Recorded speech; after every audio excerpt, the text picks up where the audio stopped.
పట్టణాల్లో నెలకొన్న సమస్యలను పరిష్కరిస్తూ వాటి అభివృద్ధికి నిధులు కేటాయిస్తూ కాంగ్రెస్ ప్రభుత్వం ముందుకు వెళ్తుందని, హుజురాబాద్, జమ్మికుంట మున్సిపాలిటీలలో కాంగ్రెస్ జెండా ఎగరడం ఖాయమని, దానికి అనుగుణంగా కాంగ్రెస్ పార్టీ నాయకులు కృషి చేయాలని హుజురాబాద్ కాంగ్రెస్ పార్టీ నియోజకవర్గ ఇన్ఛార్జ్ ఉడతల ప్రణవ్ అన్నారు.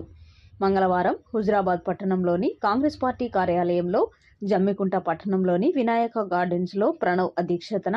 హుజురాబాద్, జమ్మికుంట పట్టణ నాయకులతో సమీక్షా సమావేశం, ఎన్నికల్లో అనుసరించాల్సిన వ్యూహాలపై కార్యకర్తలకు, నాయకులకు దిశానిర్దేశం చేశారు. అనంతరం ఆయన మాట్లాడుతూ, హుజురాబాద్, జమ్మికుంట పట్టణాల్లో పెరిగిన జనాభాకు అనుగుణంగా ప్రభుత్వం అన్ని రకాల చర్యలు తీసుకుంటుందని, మేజర్ నగర పంచాయతీ నుండి మున్సిపాలిటీగా ఎదిగిందని, వార్డుల్లో నెలకొన్న సమస్యలపై గతంలో అనేక ఫిర్యాదులు వచ్చాయని, వాటి సమస్యల పరిష్కారానికి ఎస్డీఎఫ్ నిధుల నుండి కొంత నిధులు వెచ్చించామని, ఇటీవల రాష్ట్ర ప్రభుత్వం ప్రకటించిన మున్సిపాలిటీలకు 15 కోట్లు కేటాయించగా దాంట్లో హుజురాబాద్, జమ్మికుంట ఉండడం, 2 మున్సిపాలిటీలకు కలిపి 30 కోట్లు ఇవ్వడం హర్షణీయమని,